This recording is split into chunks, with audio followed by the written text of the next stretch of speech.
Bonjour, on continue avec la méthode sismique réfraction.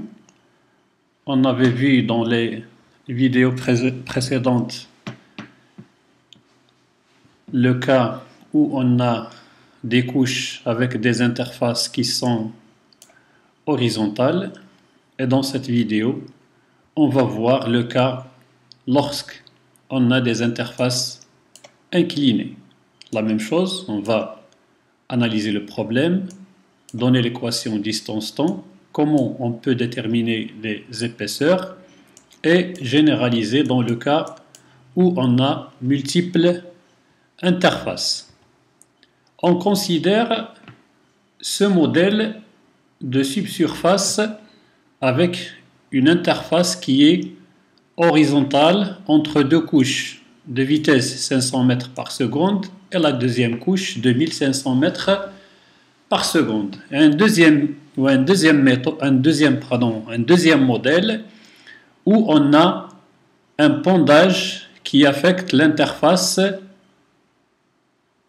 entre les deux couches avec un angle bêta égale 4 degrés. Alors, si on analyse ces deux modèles à l'aide de réfract pour voir quelle est la forme de la courbe distance-temps. Alors, le modèle qu'on va utiliser sur réfract, la première couche c'est 500 mètres par seconde, deuxième couche c'est 1500 mètres par seconde, l'épaisseur de la première couche c'est 20 mètres, le nombre de géophones c'est 24, l'offset c'est 5 mètres et l'intergéophone c'est 5 mètres. On lance réfract, le nombre de géophones c'est 5 et c'est 24 pardon, l'offset c'est 5 et l'intergéophone c'est 5 mètres, deux couches, la première couche elle est d'épaisseur 20 mètres, de vitesse 500 mètres par seconde, la deuxième couche elle est de vitesse 1500 mètres par seconde et je vais générer les courbes distance-temps. Bien sûr, j'ai déjà appuyé sur Update Times and Plots. Alors, je vais voir le plot dans notre cas où l'interface elle est horizontale. Alors, je peux lire ici les vitesses. Dans ce corner, les vitesses 500 mètres par seconde pour les ondes directes, pour la première couche, et pour les autres, la vitesse de la deuxième couche, c'est 1500 mètres par seconde avec un intercept de 75,4 et l'autre segment de la traversée inverse, la même chose, 1500 avec un intercept de 75,4 millisecondes. Alors, qu'est-ce qu'on remarque? La remarque qui est frappante ici, que la courbe elle est symétrique par rapport à cet axe. Les vitesses, elles sont les mêmes, que ce soit de la première couche ou bien de la deuxième couche. Les intercepts, ils sont les mêmes. Ici, c'est 75,4 et ici, c'est 75,4. Je peux lire ici aussi, si je cherche l'axe ou bien l'intersection de celle-là avec cet axe, il va donner le même temps. On l'appelle temps de réciprocité. Alors, tout est symétrique. Alors, si on change un peu et on donne à ce dip angle, ou bien à ce pendage, on donne 4 degrés comme il est sur les diapos. Alors, 4, je peux mettre à jour la même chose, demander à réfract de calculer les temps et de mettre à jour les courbes distance-temps. Avant d'aller vers réfract ou bien vers la courbe distance-temps, j'aimerais jeter un coup d'œil sur la section. Alors ici, un pendage qui est positif, ça veut dire que l'amont elle est vers ma droite. Alors l'amont il est vers la source d'énergie inverse. Remarquez que l'épaisseur indiquée ici, elle est indiquée sous la source d'énergie qui représente la traversée directe. Alors, si je change ici le pondage, et je vais faire moins 4, juste pour voir la référence de réfract. Et je vais faire la mise à jour. Alors, je vois que le pondage, l'amont, il devient vers ma gauche, il est sous la source d'énergie de la traversée directe, et le 20 mètres, toujours le 20 mètres qui est donné ici, il est considéré sous la source d'énergie de la traversée directe. Alors, je vais maintenant voir l'allure ou bien la forme de notre distance, de notre courbe distance-temps. Alors, qu'est-ce qu'on remarque? Pour les ondes directes, il n'y a pas de problème. 500 mètres par seconde et l'intercept c'est 0. Pour la traversée directe, je peux lire ici la vitesse, c'est 1260 mètres par seconde, ce qui est différent de notre vitesse qui est 1500 mètres par seconde. Je peux lire aussi sur celle-là 1870, alors c'est plus grande que 1500 mètres par seconde. Alors ces vitesses, on appelle ces vitesses des vitesses apparentes. Même chose pour l'intercept, ici c'est 75,2. Et là, c'est 108. Alors, si je reviens à ma section, je peux voir ici que l'intercept pour celle-là, il est petit par rapport à celle-là. Ça veut dire que l'amont, elle est de ce côté. Je vais changer et je vais mettre ici 4 au lieu de moins 4, faire la mise à jour, je vérifie ma section, alors l'amont elle est de ce côté, alors je vais chercher maintenant le plot, qu'est-ce qu'il va devenir, les vitesses des ondes directes n'ont pas changé, ici l'intercept est là, elle a changé, je trouve ici l'intercept, elle est de 42, ici l'intercept est de 75, ça veut dire toujours l'intercept petit, elle est vers le petit intercept, elle est vers l'amont. Alors, s'il vous plaît, quelques points ici à ne pas oublier, prendre en considération.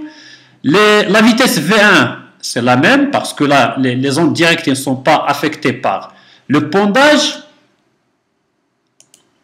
Les ondes directes, ils se déplacent, ils ne sont pas affectés par le pondage. Et les vitesses ici, la vitesse, celle-là c'est 1800 et celle-là c'est 1200. Alors c'est des vitesses apparentes. Les intercepts, ils sont différents. Le petit intercept, elle est vers l'amont. Si je cherche l'intersection de celui-là avec celui-là, je trouve que c'est le même temps. Pourquoi? Parce que si je tire de ce côté jusqu'à la source d'énergie et je tire de ce côté jusqu'à la source d'énergie, le temps de réciprocité est le même parce que c'est le même trajet. Alors, il n'y a pas de symétrie. Au contraire de l'interface horizontale. Alors, à ne pas oublier, s'il vous plaît, pour continuer notre analyse dans les diapos qui vont venir, je vais appeler cette pente-là MD. MD, pourquoi MD? Ça vient du fait que le dip, il est là. Et je vais appeler celle-là, on va l'appeler MU. Ça veut dire, ici c'est le AP, MU. Et n'oubliez pas que l'intercept, celui-là, je vais l'appeler TIU, comme AP, et celui-là c'est TID du dip, ou bien de l'aval. Alors, comme on l'avait vu sur réfract, lorsque l'interface elle est horizontale, on va obtenir une courbe distance-temps qui est symétrique. Alors le temps par exemple pour le 1F,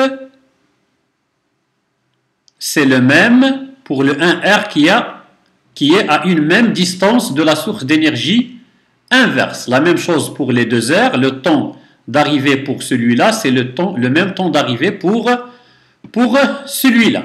Le temps de réciprocité, celui-là, ils sont, les temps de réciprocité, on appelle là où le segment intercept se croise avec l'axe du temps, ils sont les mêmes. Et bien sûr, les intercepts TI-R ou bien TI-F, ils sont égaux. Si par contre on a un pondage, on va remarquer par exemple qu'un géophone, le 1F, qui est situé à une distance, par exemple celui-là à 40 mètres, avec celui-là qui est situé à 40 mètres de la source d'énergie inverse, le 1R et le 1F, ils n'ont pas le même temps d'arrivée. La même chose pour 2F et 2R. Ce qui donne bien sûr un schéma ou bien une courbe distance-temps qui n'est pas symétrique. En plus de ça, le temps d'intercept ici, il est plus petit que le temps d'intercept là, ce qui représente ici que l'amont elle est vers la source d'énergie inverse.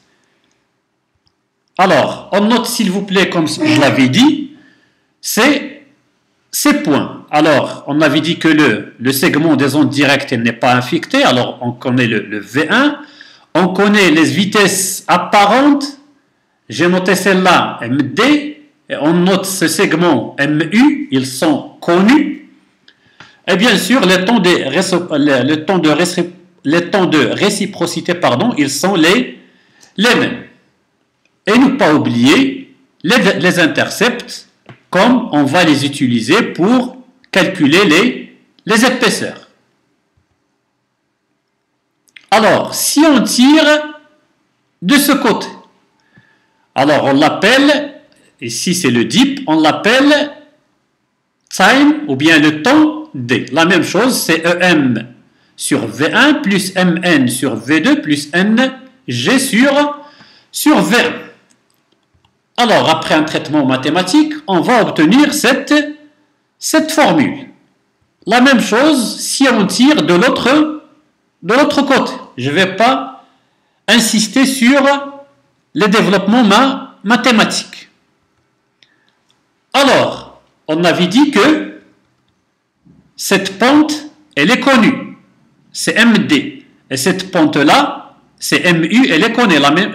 La même chose que les temps d'intercept. Alors, si je dérive celle-là par rapport à x, ça c'est constant, je vais obtenir sinus θ IC moins bêta sur 20. Alors celui-là c'est la pente. Ça devrait donner, c'est le MD. La même chose pour le MU. Si je dérive celle-là par rapport à x, je vais obtenir cette formule. Alors je cherche le θ IC et le bêta. Le V1, il est obtenu à partir de la courbe distance-temps. Le MU, MD, elles sont connues. Alors, je peux manipuler ces équations pour obtenir le θ IC qui va s'écrire en fonction de V1 et MD et MU. Alors, si je peux calculer θ IC à l'aide de ces informations, or, je sais que sinus θ IC c'est V1 sur V2, alors je peux connaître aussi la vitesse V2 réelle.